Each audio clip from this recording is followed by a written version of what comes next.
Bumuelta ang Franceth sa mga nambabash sa kanilang first ever MMFF entry na may Future You. May patutunayan daw sila sa pelikula. Nasa frontline ng balitang yan si MJ Marfori. One.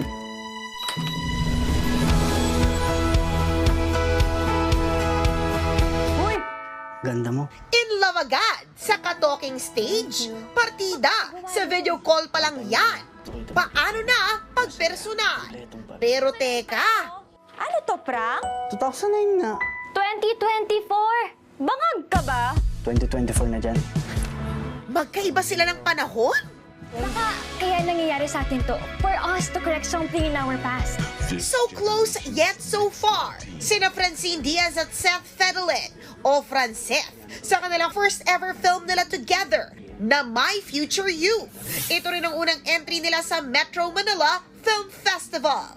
Meron daw silang patutunayan. Kaya namin patunayan na kung nakakapag-digital kami, nakapag-YouTube kami, kaya din namin sa isang malaking screen. Si Francine, aminadong nasaktan sa mga nambabash sa kanila. Yung kalahati, parang tinitake ko siya as a motivation. Okay. And yung other half, nakaka-hurt talaga kasi parang, wait lang, bigyan niyo kami ng chance. Bigyan niyo kami ng chance na ipakita kung anong kaya namin at kung hanggang saan namin kakayanin. Parehong graduating sa senior high ang Franceth.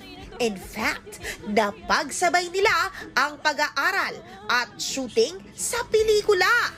Kabog!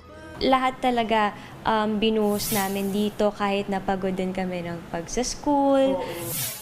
Chika pa ng Franceth, ipinagdiriwang nila ang kanilang achievement as a love team sa pamamagitan ng... Nag-date kami. Steak. Showing sa Pasko ang My Future You. Nagbabalita mula sa Frontline. MJ Marfori, News 5.